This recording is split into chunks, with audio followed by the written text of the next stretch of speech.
किया जाता है और उसके बाद ये कलर छोड़ता है। ये कितना खतरनाक है, इसके वार्निंग से आप समझ सकते हैं। मधुरेंद्र, इतनी बड़ी स्मोक स्टिक को अपने जूतों में छिपाकर ले जाना सुरक्षा कर्मियों को कुछ असामान्य नहीं लगा? उस इमारत में जो देश की सबसे सुरक्षित इमारत कही जाती है, उस इमारत में जहां पर त्रिस्तरीय सुरक्षा होती है।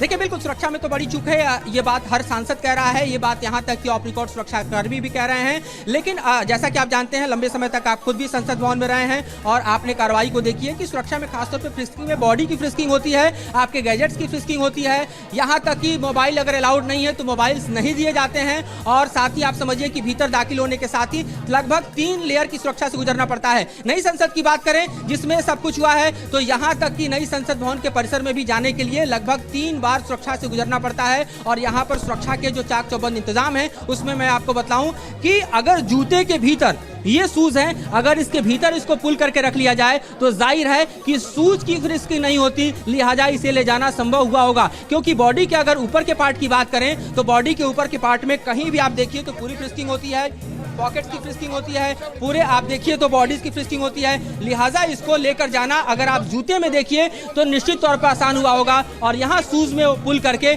इसे ले गए होंगे और तभी ये संभव हो पाया होगा। तो आप समझ सकते हैं कि ये सेल, जो कि आप समझिए कि इसकी साइज लगभग आप समझिए कि हमको लगता है कि हैंड पुल कर सकते हैं आप, मुट्ठी में आ सकता है, तो मुट्ठी में भी आप लेके नहीं जा सकते क्योंकि वो आपको वहां पर दिखाना पड़ता है। लिहाजा आप समझिए कि वो शूज में लेकर जाहिर तौर पर उसे ले जाने में कामयाब रहे होंगे। और ऐसे में आप समझ सकते हैं तो इसके कुछ और वेपन या कुछ और बॉम्ब इस तरीके की कोई सेंसिटिव चीज भी अंदर ले जाई जा सकती थी जिससे बड़ा नुकसान हो सकता था, लेकिन ये स्मोक स्टिक अंदर ले जाई गई। तो इसके पीछे मंसूबे क्या नजर आते हैं? क्या सिर्फ एक आतंक फैलाने की ये साजिश, कोशिश डराने की गई या फिर कुछ और बड़ा मंसूबा इसके पीछे रहा होगा?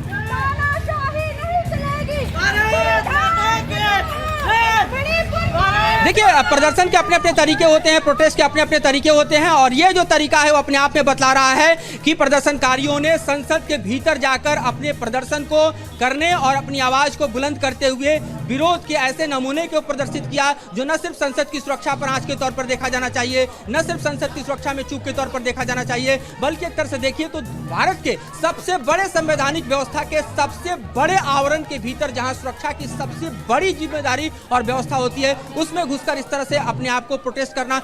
देखिए, गैलरी से सिर्फ कूदने वाली बात होती तो समझ में आता है कि सांसद का पास लिया आपने और प्रोटेस्ट करने के लिए गैलरी से नारे लगाए और आप कूद गए। हम जानते हैं, अनुराग आप जानते हैं कि किस तरह से संसद की गैलरी का पास देने के लिए एक एक व्यक्ति की पूरी शिनाख्त। मधुरेंद्र, मैं आऊंगा आपके पास, कुछ और जानकारी आप जब तक जुटाइए, लेकिन हमारे सहयोगी रुमान हमारे साथ जुड़े हुए हैं जो लगातार क्राइम को कवर करते आ रहे हैं कई दशकों से। रुमान, जो शुरुआती जानकारी है उसके मुताबिक जिस सांसद के नाम पर पास बना है वो सांसद कर्नाटक के हैं, जिस महिला को हिरासत में लिया गया है वो महिला हरियाणा की है। क्या कोई और साजिश भी हो सकती है? क्या इस एंट्री पास में कोई फर्जीवाड़ा हो सकता है?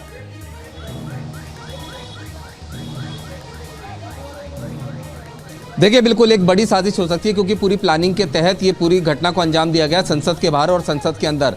लेकिन सबसे महत्वपूर्ण बात यह है कि इस चूक के लिए सभी वो एजेंसियां जिम्मेदार हैं जो कि संसद की सुरक्षा की जिम्मेदारी जिनके ऊपर है। क्योंकि ये कहना बिल्कुल गलत है कि साइज छोटा था या जूते में छुपा कर ले गए, क्योंकि जो कलर स्मोक का जो सिलेंडर है वो उसमें कहीं ना कहीं मेटल का इस्तेमाल ज़रूर है और मेटल डिटेक्टर का इस्तेमाल ज़रूर किया गया होगा। और सबसे महत्वपूर्ण बात यह है कि संसद के अंदर जो सुरक्षा के उपकरण लगाए गए हैं वो बहुत आधुनिक हैं, उनसे बचकर जाना बेहद असंभव है। या तो किसी की मिलीभगत है या फिर घोर लापरवाही है, क्योंकि एक रूटीन प्रोसेस हो जाता है सुरक्षा जांच करने का और जिसमें लापरवाही बरती जाती है। अब से पहले भी जितनी आतंकी घटनाएं हुई हैं वो कहीं ना कहीं सुरक्षा में जो लापरवाही बरती गई उसके नतीजे में हुई हैं। जिस समय ये प्रदर्शनकारी या जो भी लोग हैं, जो जांच के बाद पता चल पाएगा कि आखिर इनके मंसूबे क्या थे, बेसिकली इनका मकसद संसद भवन के अंदर ये अपना मैसेज पहुंचाना था या आतंक फैलाना था, जांच के बाद पता चलेगा। लेकिन जो इनकी घटना इन्होंने की है उससे कहीं ना कहीं आतंक जैसा माहौल, भय जैसा माहौल जरूर पैदा हुआ है। और ये सिलेंडर जो अंदर लेकर गए हैं इसमें मेटल का नोजिल होगा या फिर मेटल की बॉडी होगी जो कि मेटल डिटेक्टर ने 110% डिटेक्ट किया होगा। तो सीधे तौर पर जिस समय उनके जूतों पर मेटल डिटेक्टर से जांच की गई होगी तो वो की जाती है, एसओपी है, पूरी बॉडी पर मेटल डिटेक्टर से जांच की जाती है। मेटल डिटेक्टर गेट के अंदर से 3 बार विजिटर गैलरी तक पहुंचते पहुंचते कम से कम 2 से 3 बार मेटल डिटेक्टर टेस्ट से हमें गुजरना पड़ता है, और वहां तो पूरी बॉडी स्कैनर होती है जो आपको दूर से स्कैन कर लेती है।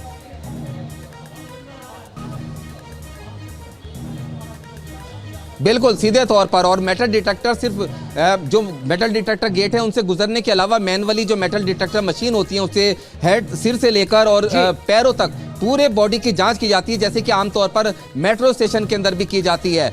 और सीधे तौर पर जो सामान साथ में जाता है उसकी एक्सरे से डिजिटल इमेज भी चेक की जाती है कि इसके अंदर कोई ऐसा उपकरण तो नहीं जा रहा है। बहुत सारी ऐसी चीज़ें हैं जो बैन है, जैसे कि पावर बैंक है या फिर चाबियां हैं और विजिटर्स के मोबाइल और तमाम ऐसी चीज़ें हैं, पानी की बोतल वगैरह, जो कि ले जाने पर पाबंदी है। ऐसी स्थिति में ये घोर लापरवाही का मामला है या फिर मिली भगत का मामला है कि कहीं जो ये अंदर लोग गए थे इनको ये जो सिलेंडर है ये कहीं अंदर से किसी ने तो प्रोवाइड नहीं किया है। ये सारी चीजें जांच के बाद सामने आएंगी, लेकिन इस चूक के लिए वो तमाम एजेंसियां जिम्मेदार हैं। हमारे दर्शकों को बताइए, क्योंकि सबसे पहले कई जानकारियां न्यूज नेशन ने दर्शकों तक पहुंचाई है। इन चारों के नाम क्या क्या हैं, अगर आपके पास हैं तो?